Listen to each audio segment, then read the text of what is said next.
A ver, analicemos esto. Imaginemos la escena por un segundo. Es el año 2011. Ajá. Estamos en el funeral de uno de los titanes tecnológicos más grandes de la historia, o sea, el célebre fundador de aquella icónica compañía de la manzana. Claro, un evento que dio la vuelta al mundo. Totalmente. Un hombre que era conocido globalmente por su perfeccionismo, implacable, y por su visión hacia el futuro. Bueno, él planeó cada detalle de su propia despedida. Sí, no dejó nada al azar. Exacto. Y su última voluntad fue que a cada uno de los asistentes se le entregara una caja marrón al salir. Y uno pensaría, seguro es un dispositivo electrónico. O quizá un manifiesto sobre diseño de software, algo así. Pues no. Adentro no había nada de eso. Era una copia de un libro, Autobiografía de un Yogi, escrito en 1946 por Paramahansa Yogananda. Perfecta para nuestra inmersión profunda de hoy. Así es. Porque hoy tenemos sobre la mesa un documento analítico exhaustivo del canal Es Latino que desmenuza este texto histórico. Un análisis súper detallado, la verdad. Sí, muy completo.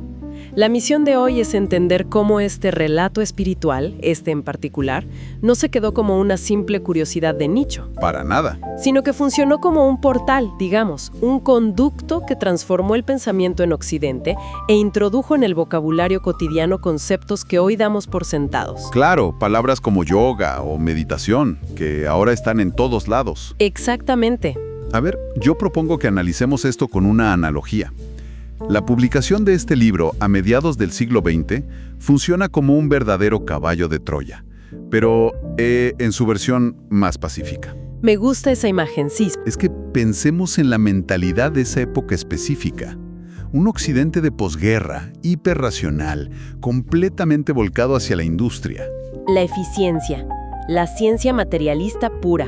Exacto, todo era producir y producir.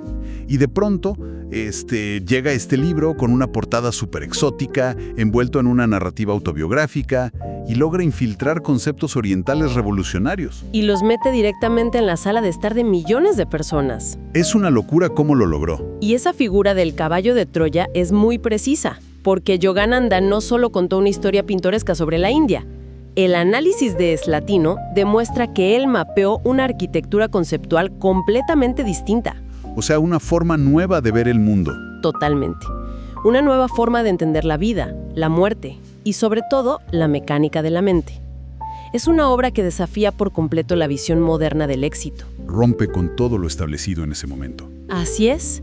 Y para entender ese impacto masivo, el documento nos propone mirar primero la formación de la mente detrás de la obra. Los primeros años. Claro, porque la narrativa establece una regla inquebrantable desde el principio. O sea, no es posible cambiar el mundo exterior sin haber dominado primero el paisaje interior. Y vaya que esa formación comienza desde una infancia muy inusual. El relato describe eventos tempranos que, se catalogarían fácilmente como sobrenaturales. Sí, el texto habla de intuiciones de un poder abrumador. Conexiones inexplicables, desapariciones. Pero lo que me parece brillante del análisis es la conclusión a la que llega sobre estos primeros años. Dice que la vocación espiritual no nace. Sino que despierta. Exacto, que despierta. Como si fuera, no sé, un código latente que ya está instalado en el sistema operativo del ser humano. Ajá, esperando el estímulo. Justo eso, simplemente esperando el estímulo ambiental correcto para ejecutarse y arrancar. Lo fascinante aquí es cómo el texto maneja la idea de ese estímulo. Porque, no es un proceso aleatorio.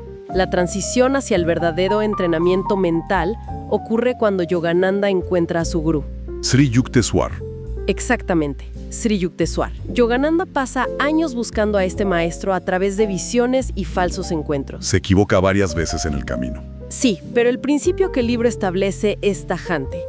El maestro aparece solo cuando el discípulo está verdaderamente listo. Ni un segundo antes. Ni un segundo antes, claro. Es un asunto de madurez psicológica.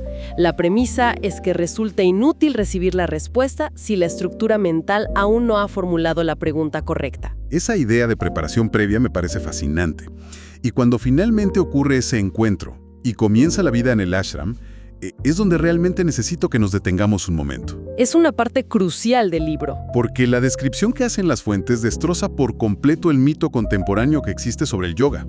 O sea, hoy, para quienes nos escuchan, la palabra yoga evoca de inmediato estudios con luz tenues. Ropa deportiva carísima. Exacto, ropa costosa, música relajante y posturas para mejorar la flexibilidad. Pero el ashram de Sri Yukteswar no tiene absolutamente nada que ver con un estudio de pilates moderno.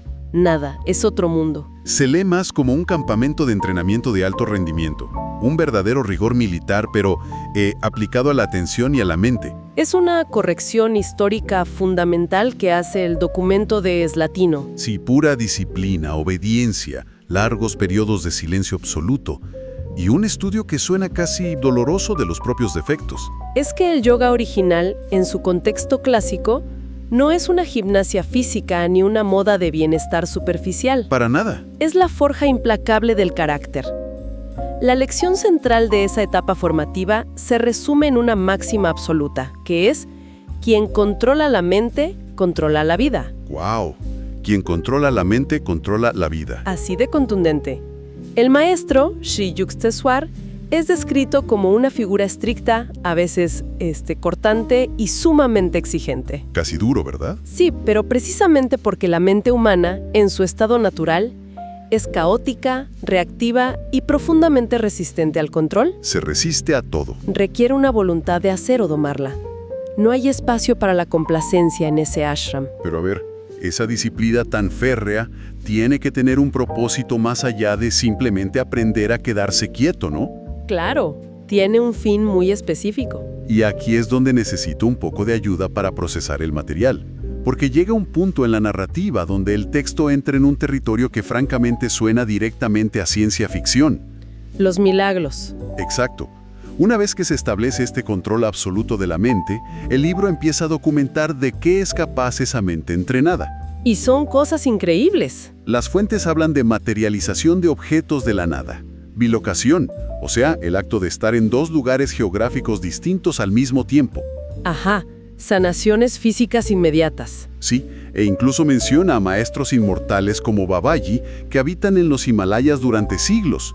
Admito que al leer esto el escepticismo natural salta de inmediato. Es lo más normal. Es que uno se pregunta, ¿cómo decodificamos esta sección sin caer en la credulidad ciega o sonar ingenuos? Bueno, es la reacción esperada ante este tipo de afirmaciones y plantea un reto enorme sobre cómo leer textos místicos desde una perspectiva moderna. Definitivamente. Pero si conectamos esto con el propósito general del libro, el análisis documental aclara algo crucial. El mensaje subyacente de estos relatos no es montar un espectáculo de magia de feria. O sea, no busca un aplauso fácil. Exacto. Yogananda no está intentando impresionar al lector con trucos baratos. El objetivo es presentar una tesis filosófica y, según él, científica. ¿Científica? A ver. Sí, la tesis de que la conciencia humana tiene un poder de influencia sobre la materia mucho más vasto y directo de lo que la física clásica asume. Un momento, ¿entonces el libro plantea estos fenómenos como pruebas empíricas de esa tesis? Así lo expone, sí. Porque dar el salto de decir, la mente es poderosa, a decir, la mente puede crear un objeto físico de la nada, es un salto gigantesco. Totalmente. ¿Cómo justifica el texto esa conexión sin sonar a pura fantasía inventada? Esa es exactamente la fricción central de la obra. El texto argumenta que la materia, en su nivel más fundamental, no es sólida, sino que es simplemente energía vibrando a cierta frecuencia. Es una idea que, curiosamente, resonaba mucho con los albores de la física cuántica de esa época. Claro, cuando empezaban a descubrir las partículas subatómicas. Exacto. El argumento de Yogananda es que una conciencia que ha logrado dominar su propia energía interna puede, teóricamente, interactuar y alterar la energía del entorno. Modificar la realidad física. Y hay una cita en el análisis que encapsula esta lógica a la perfección. Dice, lo imposible solo es imposible para la mente no entrenada. ¡Wow! ¡Qué frase tan potente! ¿Verdad? Los milagros no se presentan como violaciones a las leyes de la naturaleza, sino como la aplicación de leyes naturales superiores que, la humanidad común aún ignora por completo. Comprendo hacia dónde va. Es como tratar de explicarle la transferencia inalámbrica de datos a alguien del siglo XVIII.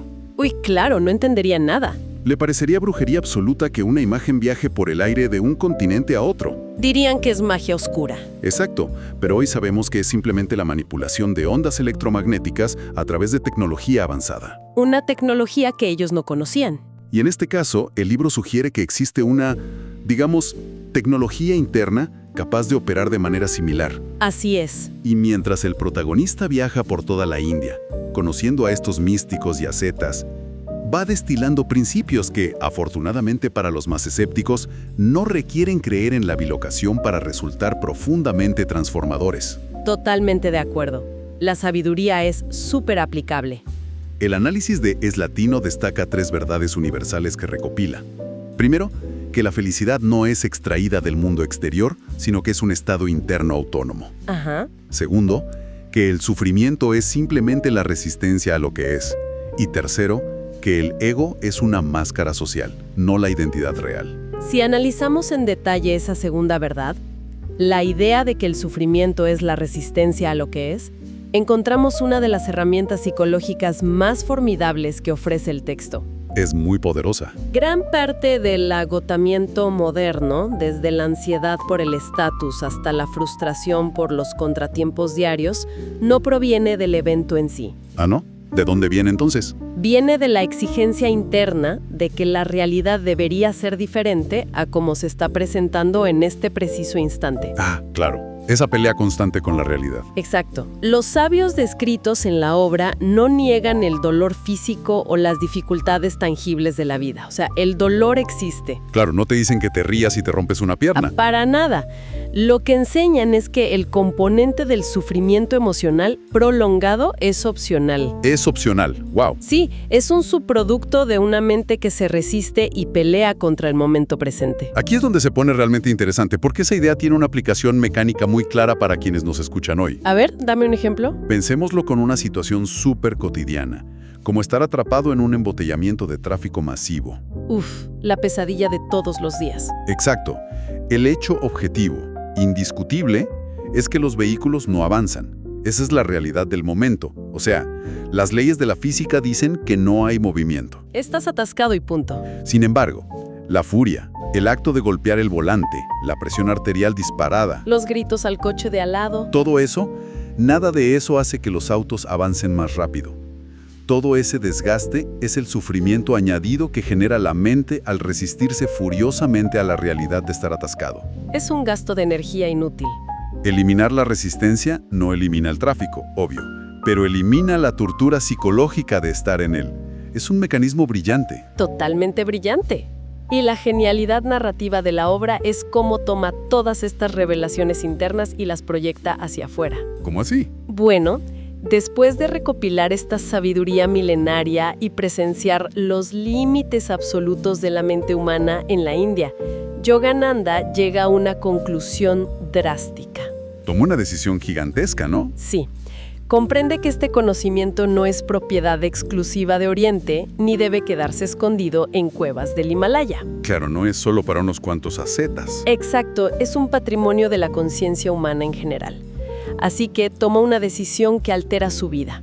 Empaca sus cosas y se embarca hacia los Estados Unidos para exportar esta filosofía. Y el contraste cultural que describe el documento sobre ese viaje es asombroso. O sea, estamos hablando de la década de 1920. Una época muy particular. Llega un Estados Unidos en plena explosión industrial, una sociedad completamente obsesionada con el pragmatismo, la eficiencia de las máquinas, el capital y la expansión material. Parecía el peor lugar posible para intentar vender misticismo abstracto, la verdad. Exactamente. Pero la brillantez de Yogananda fue su capacidad de adaptación sociológica.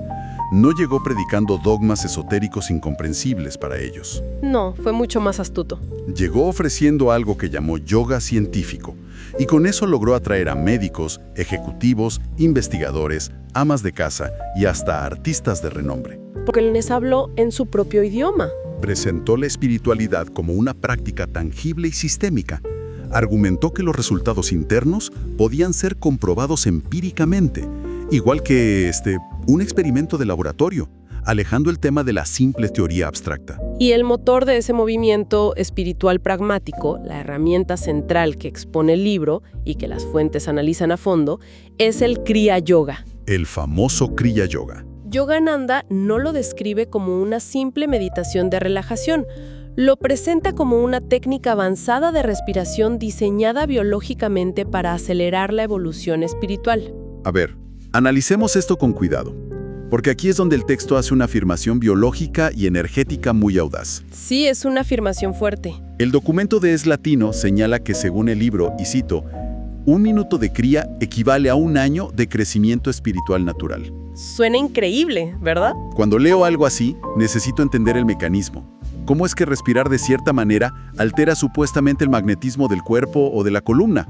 Suena a algo casi informático. Pues la explicación mecánica que ofrece la obra es fascinante desde la perspectiva anatómica y energética. A ver, cuéntame. Según el texto, la evolución normal de la conciencia humana es un proceso lentísimo, porque depende de factores externos azarosos, enfermedades, crisis, alegrías. Puro ensayo y error de la vida. Exacto, un método de prueba y error a lo largo de incontables años. El cuerpo físico asimila todo eso, pero lentamente. Ajá. El Kriya Yoga, por otro lado, propone intervenir directamente en el sistema nervioso central. ¿Directamente? Sí. La técnica consiste en dirigir conscientemente la energía vital, conocida como prana, haciéndola circular alrededor de la médula espinal y el cerebro. Ok, como un circuito cerrado. Así es. Al oxigenar y alterar magnéticamente estos centros nerviosos, que en la tradición se conocen como chakras, se neutraliza la carga reactiva del sistema nervioso. Wow. En lugar de esperar a que la vida moldee la mente a golpes durante décadas, la técnica busca reestructurar la capacidad neurológica y energética desde adentro, mediante el control respiratorio. ¿Sabes qué es una analogía técnica perfecta para esa época? Y pensándolo en términos modernos, es como hacerle un overclocking al procesador de una computadora. A ver, ¿cómo es eso del overclocking? O sea, normalmente un procesador tiene una velocidad base de fábrica, ¿no? Para no sobrecalentarse. Ajá. Pero si modificas los parámetros de energía y mejoras el sistema de ventilación, en este caso la respiración, obligas al sistema a procesar información a una velocidad que normalmente quemaría los circuitos. Claro. Pero con la técnica exacta, logras acelerar exponencialmente su capacidad computacional sin destruirlo. Estás hackeando el hardware biológico para expandir el software de la conciencia. Exacto, es un atajo estructural maravilloso. Y esa promesa de eficiencia evolutiva es precisamente lo que encajó tan bien con la mentalidad estadounidense. Les encantaba todo lo que ahorrara tiempo. Ofrecía una tecnología interna, metódica y precisa para alcanzar resultados que antes parecían depender de la gracia divina o de aislarse del mundo en una cueva. Ya no tenías que irte a los Himalayas. Exactamente. Y esto estructura el último tramo del análisis documental. A medida que Yogananda pasa sus últimos años enseñando en Occidente, consolida una visión muy clara. Sobre su legado, me imagino. Sí, entiende que su misión pedagógica estaba destinada a expandirse mucho más allá de su presencia física. Su propia autobiografía, el texto en sí, se convierte en el vehículo inmortal de esa tecnología interna. Y el clímax de toda esa enseñanza, digamos, el paradigma final que el libro deja sobre la mesa, se resume en una frase que cambia por completo la estructura de la identidad occidental. Es una de mis partes favoritas. La obra postula, no eres un cuerpo que tiene un alma, eres un alma que tiene un cuerpo. Es una reestructuración radical, ¿verdad? Totalmente. Si nos detenemos a pensar en las implicaciones de esa sola frase, el peso filosófico es inmenso. Te vuela la cabeza si lo analizas a fondo. Porque la visión tradicional a menudo nos hace percibir la existencia como una máquina biológica que, de alguna manera, contiene una chispa efímera en su interior. Como si el cuerpo fuera lo principal y el alma un accesorio. Exacto. Pero invertir esa lógica cambia la relación con el miedo, con el tiempo y con la muerte. Cambia todo el juego. Si la identidad base es la conciencia infinita, o sea, el alma, y el cuerpo es simplemente el traje temporal que se utiliza para experimentar esta realidad física, entonces las prioridades de la vida diaria cambian por completo. Claro, las angustias por el estatus y el terror al deterioro físico adoptan una perspectiva completamente distinta. La fragilidad humana deja de ser una tragedia final para convertirse en una simple condición transitoria. Y eso aterriza en una pregunta fundamental, ¿no? ¿Qué significa todo este análisis para el mundo actual? Es la pregunta que siempre nos hacemos. El documental de Es Latino hace una aclaración enfática que es vital subrayar, especialmente al hablar de figuras espirituales de este calibre. Sobre sus intenciones. Exacto. Aclaran que Yogananda no llegó con la intención de fundar una nueva religión dogmática, ni de crear otra institución basada en reglas externas y obediencia ciega. Eso es súper importante de tener en cuenta. Su mensaje principal era recordar que el viaje es estrictamente introspectivo. El texto insiste en que la paz se revela, o sea, no se encuentra afuera buscando frenéticamente aprobación. Ni buscando éxito material. Ni respuestas en otras personas. Sugiere que lo divino está presente y accesible en cada respiración consciente de cada individuo. Y este enfoque plantea un desafío directo a nuestra relación moderna con la información y el desarrollo personal. Oh, ¿en qué sentido? Bueno, en la actualidad existe una sobrecarga de datos constante. Se promueve la idea de que siempre falta consumir un artículo más, escuchar un seminario más o acumular una nueva técnica para estar finalmente completos, entre comillas. Como si siempre nos faltara algo externo para ser felices. Exacto. Sin embargo, el conocimiento que destila este texto milenario es de naturaleza sustractiva, no aditiva. Es quitar, no poner. Invita a concebir la espiritualidad no como un bloque extra de información que se debe memorizar e integrar a la rutina, sino como una presencia profunda y silenciosa que ya forma parte de la estructura base de la mente. Es hermoso eso. Quizá por eso este libro en particular sigue siendo un ancla durante los procesos de transformación personal de tantas figuras influyentes y personas de todos los ámbitos. Exactamente. Despoja a la persona de la ansiedad de adquirir sabiduría y le empuja hacia la tarea de descubrir lo que ya reside en su interior. Es un alivio en cierto modo. Es un cambio de paradigma brutal que requiere valentía. Porque mirar hacia adentro sin distracciones no es tarea fácil. Y eso conecta perfectamente con el principio del análisis. Con la idea del despertar. Sí, hablábamos de cómo ciertas obras funcionan como portales y de cómo la mente, cuando alcanza cierto nivel de madurez, simplemente hace clic y se enciende. Como cuando Yogananda estaba listo para su maestro. Exacto. El texto establecía desde sus primeras páginas que la vocación espiritual no nace, sino que despierta ante el estímulo correcto, y que el maestro o la enseñanza aparece únicamente cuando existe una verdadera disposición para recibirla. Es una regla de resonancia, básicamente. La información correcta pasa desapercibida hasta que el receptor está sintonizado en la frecuencia adecuada para comprenderla. Así que, para cerrar este recorrido analítico y despedirnos, vale la pena dejar una idea flotando para quienes nos escuchan hoy. Algo para procesar a lo largo del día. Me encanta. A ver qué nos dejas. Si esos principios milenarios sobre la preparación interna son ciertos, si las grandes ideas solo logran penetrar y tener sentido cuando hay una apertura genuina y silenciosa en nosotros, uno se pregunta, ¿podría ser que el simple hecho de sentir curiosidad por estos temas, el hecho de haber prestado atención a este análisis sobre la naturaleza de la mente y la conciencia, signifique que, de alguna manera sutil, ese despertar interior y esa preparación ya han comenzado a operar sin que siquiera haya habido un esfuerzo consciente por iniciarlo? Es una pregunta profunda, ¿eh? Queda la pregunta sobre la mesa. Un placer analizar esto hoy. Igualmente, hasta la próxima.